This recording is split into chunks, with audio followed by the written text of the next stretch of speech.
매일 정리 노트 동그라미 X 문제 해설하겠습니다. 이제 우리 이 내용들 보면 다 기출 지문이고요. 지금 이제 진도보다 조금 늦습니다. 일부러 여러분들 복습하시라고 제가 좀 진도를 조금 뒤에 거로 이렇게 소개하고 있습니다. 자, 1번 한번 봅시다. 제일 먼저 나온 게 효율적 시장이에요. 그럼 효율적 시장은 뭡니까? 어떤 정보를 현재 가격에 반영되는가에 따라서 약성, 중강성, 강성으로 나누죠. 그쵸? 동그라미죠? 예, 그래서 1번 동그라미 되겠습니다. 자, 그 다음에 2번은 이제 뭐냐면 강성이 나왔어요. 강성 효율적 시장. 그럼 강성이라는 게 뭡니까? 기술적 분석, 과거의 추세를 토대로 해서 현재의 가치를 분석하는 기술적 분석, 기본적 분석, 현재 공개된 사실을 토대로 해서 시장 가치를 분석하는 걸 기본적 분석, 그 다음 미공개 정보, 공표되지 않은 정보까지 전부 다 가치에 반영되어 있는 시장이죠. 그에 따라서 모든 정보가 다 현재의 가치에 반영됐기 때문에 어느 누구도 초과이익을 얻을 수 없는 시장이 강성효율적 시장이 되죠. 그래서 이걸 완전한 정보, 초과이익이 안 나오기 때문에 완전 경쟁 시장에 가장 부합되는 시장은 강성이다. 이렇게 되는 거죠. 역시 동그라미가 되겠죠. 그래서 3번 나오죠. 강성이야말로 완전 경쟁 시장의 가정에 가장 근접하게 부합되는 시장이다. 그러니까 완전 경쟁 시장이 되면은 어느 누구도 초과이익이 나오지 않고 그 다음에 정보 비용이 존재하지 않고 완전한 정보가 주어졌잖아요. 딱 맞아 떨어지는 게 약성, 중강성, 강성 중에 강성이 되겠죠. 그래서 이제 3번도 동그라미고. 자, 그 다음에 이제 4번 보겠습니다. 4번 이제 약성이 나왔어요. 약성. 그러면 이제 약성인데요. 약성 효율적 시장에서는 현재의 가치, 가격에 과거의 역사적 자료를 분석한다. 이 말 나왔죠. 이게 이제 기술적 분석이죠. 이게 기술적 분석이라는 건데 이 내용이 현재의 가치에 다 반영이 됐죠. 그러니까 현재의 가치에 기술적 분석의 내용이 다 반영된 시장이에요. 그러니까 반영이 됐으니까 정상 이윤을 초과하는 이윤, 즉 초과 이윤이 나올 수가 없죠. 획득할 수 있다야 없다야? 없다. X가 되죠. 정상 이윤만 나오죠. 따라서 약성에서 이제 초과이익을 얻기 위해서는 아직 현재의 가치에 반영되지 않은 기본적 분석의 내용이라든가 또는 미공개 정보가 있어야만이 초과이익을 획득할 수가 있는 거죠. 이런 식으로 이제 말문제를 냅니다. 자, 그 다음에 5번 봅시다. 자, 5번은 뭐냐면 이제 중강성이에요. 중강성. 중강성은 뭡니까, 여러분?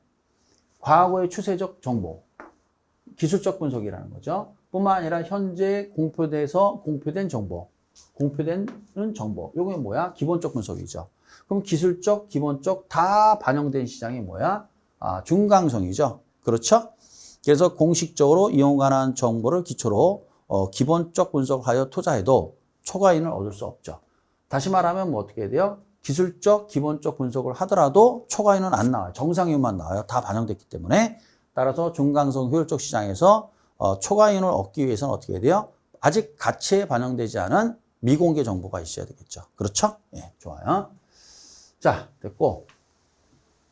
자, 그 다음에 이제 6번인데 6번을 보면 이제 우리가 상향여과, 하향여과 이거 이제 얘기하는 거죠.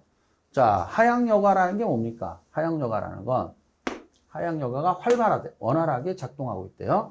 그럼 하향여과라는 건 기존에 중산층 이상의 이제 분들이 그 소비하던 주택을 가격이 떨어져서 이제 저소득층이 이제 그 주택을 소비하는 거죠.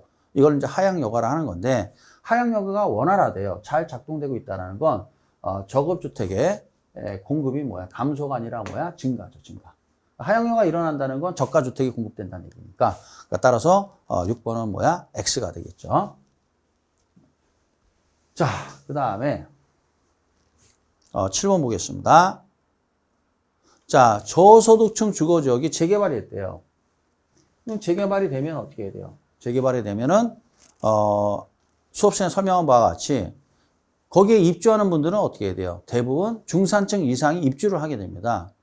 그 다음에 이제 거기에 거주하던 저소득층 분들은 분담금을 낼 능력이 안 되기 때문에 조합원 지위를 양도하시고 그 다음에 이제 다른 데로 이주를 하시겠죠. 그래서 이거를 재개발이 되면은 그 지역은 이제 빈민촌에서 또는 빈민가 달동 내에서 고소득층 가구로 바뀌죠. 이걸 무슨 여가라고 그래요? 상향 여가라 하죠.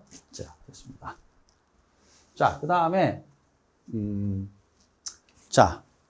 이제 8번이죠. 저소득 가구의 친입과 천위 현상으로 인하여 주거 입지의 변화가 야기될 수 있다. 이게 무슨 말이냐? 그 저소득층 주거 지역이 이제 위치가 좋아져서 땅값이 오르면 어떻게 해야 돼요? 재개발이 일어나겠죠. 그럼 재개발이 일어나게 되면 저소득층 주거 지역에 중산층이 들어오니까 침입이고, 그리고 난 다음에 재개발이 다 끝나면 어떻게 돼요? 거긴 중산층 주거 지역이 되잖아요. 저소득층 지역이 중산층 주거 지역으로 바뀌죠. 이걸 뭐라고 그래요? 천이라 하죠. 사실 친입과 천이는 아까 본 바와 마찬가지로 이거를 이제 처음으로 이 도시에 적용한 분이 누구예요? 아까 배운 버제스입니다. 버제스, 도시 생태학이죠. 이 버제스 이분이 이 도시 지역에 친입과 천이 친입, 경쟁, 천이라는 도시 생태학이죠. 이 도시 생태학이라는 것을 처음으로 제시한 분이에요. 그래서 이제 친입, 천이 나오면 누가 나와야 돼요? 도시 생태학 버제스 나와야 됩니다. 자, 그 다음에 9번에 보면 이거죠.